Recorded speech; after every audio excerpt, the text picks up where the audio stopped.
Ош яшәп булмаган шикелле, театрсыз да яшәп булмый.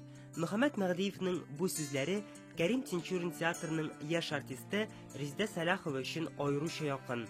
Аның сәхнәдән башка яши алмавы балалар бакчасына йөргәндә үк билгеле була. Ул бер көн эчендә берничә образда уйнарга өлгергән. Балалар бакчасы заманында ук булган хәл, чөнки әле хәзердә хәтеремдә һәр группаның утренниги була бит инде. Хәтерләп бетермим инде тәгаен генә, ниндидер ачык дәресләр көне иде, ниндидер тикшерү килә иде бугай садикка.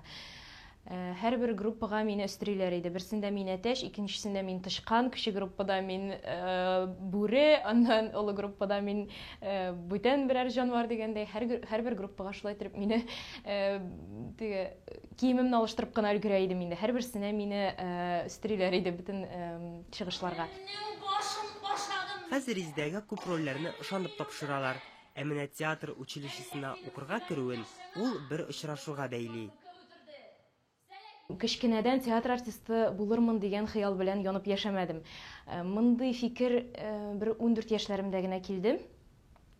Театрыбызның артисты, Татарстанның халык артисты Илгизәр Хәсәнов белән таныштым 14 яшемдә. Һәм ул мине Тукай шигырьләре буенча конкурска әзерли башлады.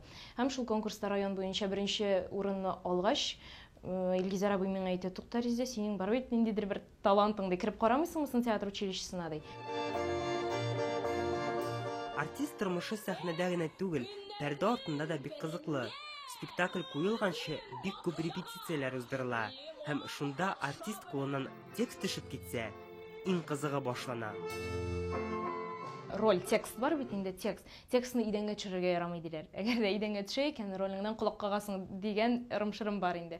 Һәм андый очракта ролеңне идәннән күтәрергә ярамый кул белән. Башта утырасың рольгә, идәнгә. Шулай итеп үзең белән күтәрәсең һәм башка 3 тапкыр сугып алырга кирәк. Роль башка сеңеп калсын өчен инде ул колак какмас өчен инде. Без бит инде рольне югалтмас өчен нәрсәгә дә риза. Һәрбер образ Резидә күңеленә шатлык өсти. Рольләре дә төрледән-төрле. Аларның һәр кайсына бик җитди карый. Сәхнәдә үз персонажы белән бер затка әверелә. Спектакльләрдән тыш, ул әдәби-музыкаль кичәләрдә дә катнашырга өлгерә. Мәдәният елы кысаларында Резидә Сәләхова тамашачыларны тагын берничә роле белән сөендерергә ниятли.